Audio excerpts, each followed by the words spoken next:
Welcome back. I'm Kim Bailey, here's Fulyana Osborne, and this is Inside Exec. Today we're continuing our discussion with Jamie Wadley, entrepreneur and marketing coach. Jamie's going to talk with us today about where he is located business-wise and the importance of your business location, and also what you do with new ideas and how you process those new ideas when you're looking at making them into a money-making or a business venture. I'm really interested in your location. So are you in Sydney CBD? No, my office is in a place called Wanji, and that's... Oh, could you please tell people where that is? Because I only learned about Wanji from you. Wanji is a place on Lake Macquarie in New South Wales, which is a little bit south of a city called Newcastle. I've been there about 10 years now. I did have an office before that when I was in finance, where I was in Castle Hill, which was an outer suburb, northwestern suburb of Sydney. But I lived quite a ways away, so I decided I'd find somewhere a little closer to home and maybe somewhere a little bit more relaxed, and took the office in Wanji. And as it stands now, my office backs onto the lake pretty well. I'm about a stone's throw away from the water. Lovely. It's fairly laid back. Yes. I did have my old dog come to work with me every day, which I couldn't do if I worked in the CBD. Of course. Because I like to go sailing every Wednesday and maybe every Saturday, it's very convenient to shut the door and hang the shingle out and go and have a sail. Do you find then the location sounds idyllic, and most people will probably dream about? You've done it, that's great. So do you find it actually more productive because you have more thinking time, more relaxed, instead of the commute and the hassle and the big office distractions or whatever? Yeah, I think that's very true. When I did the numbers when I first moved to Wanji, I found that I'd actually have a month extra a year by not commuting. And that was a big plus straight away. Yeah. But it's far more relaxing there. But I still think it's important that you do have somewhere that you go that is the office, that is work. Yes. And it's like putting the uniform on. Yes. Got a home office where you're starting your business or where you run your business. I think it's very important to go to work, even if it's only down the hallway, because you have to get yourself into the zone. It is very easy to say, I'll have another cup of coffee, I'll start at 10 o'clock, I'll catch up with this afternoon, I'll work back a bit late. It just gives some sort of structure to a way of doing business that doesn't have a lot of structure. So it enforces that on you. Wanji's a good place, and these days, with the ease of which we can telecommute and communicate very effectively with people at distance, that's not a problem anymore. So if somebody is starting out now and listening to you and think, well, if you've done it and you've been doing it for 30 years, that's something I've dreamt about, I'm too scared about, what advice would you give them? There's probably a million things that would be good advice. The thing that first comes to mind with me is try to stick to your passion.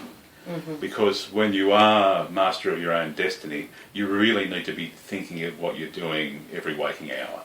And if that's something you don't like, it'll always be a drag having to think about it. Whereas with the marketing, I can be driving down the road, I'll see a sign, I just automatically slip into marketing mode and think there's a better way to do that. So the only way I can do that is by being passionate about it. But the one caveat there, I think, is if you are passionate about a particular thing, you really have to make sure if there's value in the marketplace for it. Because if you can't sell that service to someone, regardless of how passionate you are about it, it's a waste of your time, and you will never be able to sell it to anyone, and you'll become disgruntled and perhaps be turned off the idea of being a self-employed or an entrepreneurial type character from the word goes. As an aside, I think you have to have a fairly high tolerance to pain. Yes. And I think you have to be very naive to start.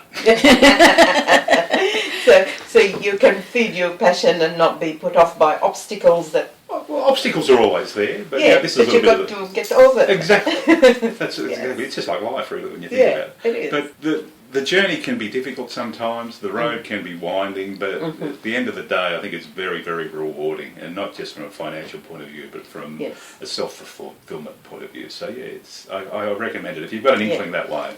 Keep your job, start the business. When the business gets too big for you to keep the job. That's good. I like that, and because bills have to be paid as well when you're starting out. We have to eat, the house has to be paid. So. Yes. In that journey, so we have someone who is employed and got something that they're developing in conjunction with being employed. The point at which they're sort of even paced and you essentially are back to making a decision about which way to go. You can see that there is return financially for this activity, but you've got the safety net of the employment at the same time.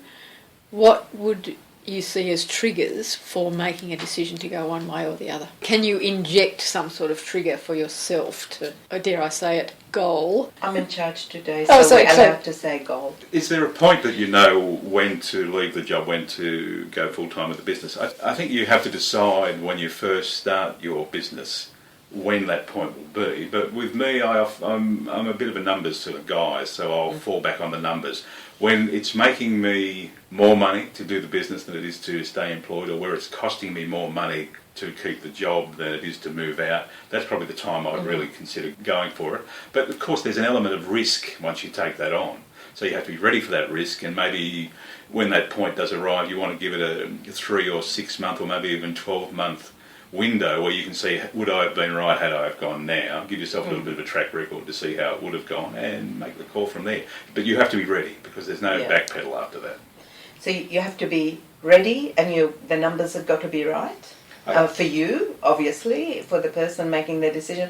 But the other significant point you made is be prepared for everything looks right, but exceptions to what you expected, and then how you're going to fall back on that, what you're going to do without ruining your dream.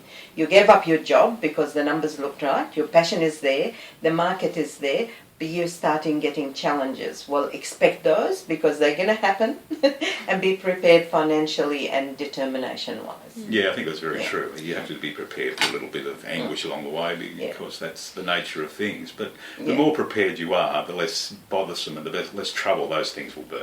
You use the word self-employed, or the term self-employed, and it's not one that I hear you use particularly often in my dealings with you. So is there a reason that you don't dwell on the, in inverted commas, self-employed term? I have trouble with the whole term of being employed at anything. I don't like to think I work at what I do. I think I do it because I love it. And I have to admit, if that is 7 days a week, sometimes it's 7 days a week. It's what it is what it is. But because it is a passion of mine, I don't see it as work. And sometimes I have to drag myself away from it so I can not get too stale at a particular thing. But I don't see myself as a self-employed person, because to me that is buying yourself a job where you get the disadvantages of being an entrepreneur as well as the disadvantages of being an employee. So you tend to take the worst end of the stick in both cases. So you want to get away from that. So there are advantages to being an entrepreneur insofar as the freedom we spoke of earlier. Yep. So you have to give yourself the opportunity to use that freedom, and not just say, well, it's 9:30, I'll go into work now. It's not work anymore. It's the business. It's your baby, and you have to nurture that baby. It's your passion, what Exactly what right. you say. And the other thing is I'm hearing is continue to enjoy it, continue to have fun with it, because that's how you're going to continue to feed your passion. But to you, the word employ and employment means I have to do it. Exactly. And what you're saying is I'm loving doing it. Yeah, I want to do it. Yes, I want yeah. to. I don't want to muddy that water by saying Yeah. I'm employed in this. It's what I do. It's who I am. Yes. But where do you get your ideas? Ideas often come to me. I'll see a situation arise that I think could be done better. There might be an existing market that I think needs some attention, and I'll see if I can think of a better way to do it. Sometimes it's a bit of bloody mindedness. I just get tired of the sort of treatment I get from a particular industry or type of service, and I think there's got to be a better way. Yeah. And I try to come up with better ways to do them. What's then the process? You get an opportunity, or you get an idea, and the process that you follow, he's trying to throttle me at the moment, I'll just, as an aside. And I'm enjoying it. She, the manager of the podcast, is enjoying it, is laughing. Yes. But I'm interested in, what are the steps that you take? You've got an idea, you think of something, someone comes to you and says, what about this? What are the steps that you take to see whether that's something that you should pursue? And particularly if it's something that you don't know anything about, but someone thinks, you're the brains of the outfit, this is a good idea, what do you think? What do you do? That's a very simple question in 16 parts there. That's me. An idea comes along and I might take a shine to it. So once again, it has to appeal to me on a personal level. I'll have a look at how it's being done, best practice if I can now. If it looks like there is some benefits I can offer that particular service or that market, I'll go to the next level where I see if there's a demand for something better. If there is a demand for something better, it's worth pursuing and seeing, what are the nuts and bolts of what I have to do to make it better? What are the first principles I have to be able to do better than what's being done now? And if all those things stack up to, yes, I can offer it to the market at a better price, or perhaps a better service for a larger price, I'll see if there's something I can do with it. If the technology isn't available where the service I want to offer isn't quite available yet, I'll put it on the back burn and see if I can find technologies that are developing or that are coming down the pipe that I will be able to use and combine to be able to produce a particular product or service that mightn't be available. And there's some of it that's gut feeling too, because with any new project, there is going to be some teething problems. There is going to be a little bit of pain required to make it happen. So you have to weigh up, is this worth my time that I'm taking away from perhaps a business that I've got that's working well now? I'm going to have to sacrifice something to be able to take this new idea on. So once again, if you can do the numbers yourself and say, well, the worst case scenario of me doing this new project is X, the best case scenario is Y, and compare that with the opportunity cost of taking time and effort and energy away from something else you're already doing. And if you're still comfortable with the way those numbers pan out, go for it. Do you get overwhelmed by ideas and by opportunity? It's easy to get overwhelmed with ideas because they come often and every day. So you have to have some sort of process where you filter them, and I do have a lot of trouble with that, I must admit. What's the other part of the question? No, it's just, do you get overwhelmed by the ideas Absolutely. or the opportunities? Yeah, I think opportunity is something that I think is always there. And the trick with opportunity is being prepared for its arrival. People who aren't perhaps in the space will see being in the right place at the right time as luck. It's not. Opportunity's there all the time. Opportunity's always around us. But unless we're prepared, what looks lucky to some people just turns into something that'll make us look foolish. So you have to be ready to step up to the mark and ready to start doing what you have to do to bring opportunity into reality. My concern would be in relation to the being overwhelmed with ideas is losing some valuable opportunities.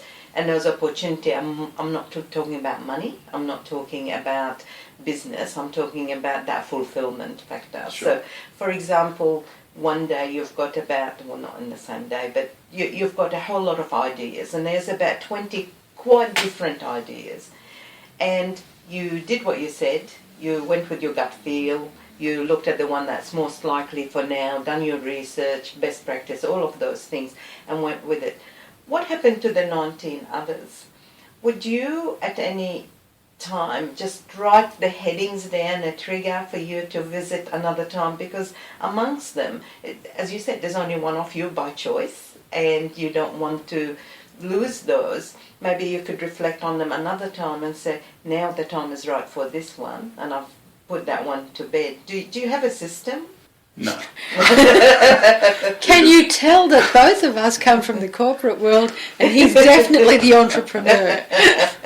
We need lists. We need systems. I just would be sitting there thinking, you know, that number 20, that is something, and then I'll see someone else doing it in 10 years' time, and I think, I could have done that better if I was you, not because I was me, but you know what I mean? Again, I think that's why you, who you are, is because you're not bothered like me about that. What you're bothered about is getting the best with what you've got, with the method you decided, which is being, I am it. Sure. Because the way I'm thinking is thinking, oh, what about this, what about that, and then I'll start building something around it. Sure. I think it's a good idea to, you know, the ideas that do resonate with you. I think it's a good idea to, if you can't do anything with them immediately, maybe put it on the back burner. Yes. Because you might find someone who comes along in the future who can help you with that, who can make these things come to pass. But I'm not scared about leaving those ideas on the shelf, because as far as I'm concerned, an idea on its own is not worth anything. Right. An elegant idea based with good execution becomes something valuable, but one or the other, independent of one or the other, it hasn't got a lot of value on its own. So it's easy to have a lot of really good ideas and want to act on them all, but you have to be laser-like in your focus to get any sort of power. Because I don't have corporate systems and corporate structure behind me, the only way I can make any sort of impact is by really high-level focus. So I'll tend to go through the process I tried to explain before and concentrate my focus in one area, because you know the myth of multitasking, with me at least, doesn't work. I find I work far better if I say I've got these couple of things I want to do today, and I run those to a point where I can't go any further before I start anything else. If I try to do more than one thing at a time, all I do is just spread my focus too wide, and it just takes on less power, and I find I get nothing done. You'd be happy to know that there's been recent work, Harvard Business Review, to back exactly that. Is that multitasking is not necessarily everybody goes, oh wow, he could do this, this and this all together, but the productivity is not there. So I think we've got to understand ourselves. Absolutely. I guess in terms of ideas too, that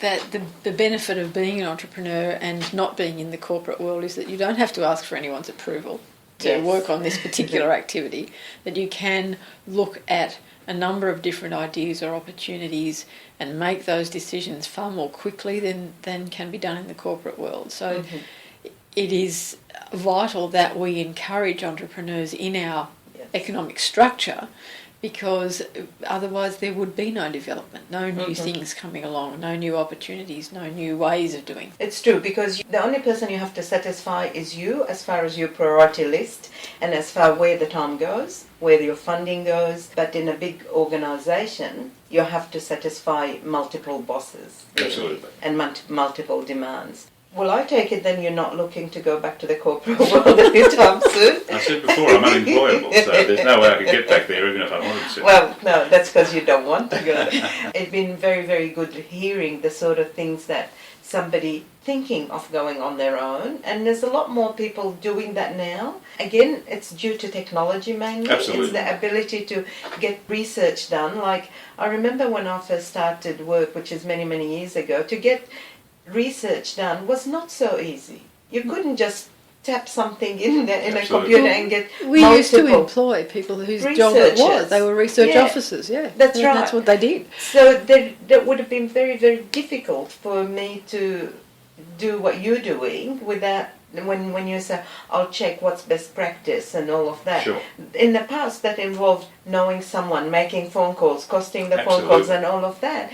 And nowadays, so we're going to see a lot more very small to medium size organisations, but very, very high dollar value. I agree with that. And it's good to know, and to your point, we'll get more innovation done. Yeah. That's where we're going to take a break for this session. We've been talking with Jamie Wadley, marketing coach and entrepreneur. Join us again for part 3 of our discussion with Jamie. For the meantime, I'm Kim Bailey, she's Fulyana Osborne, and this is Inside Exec.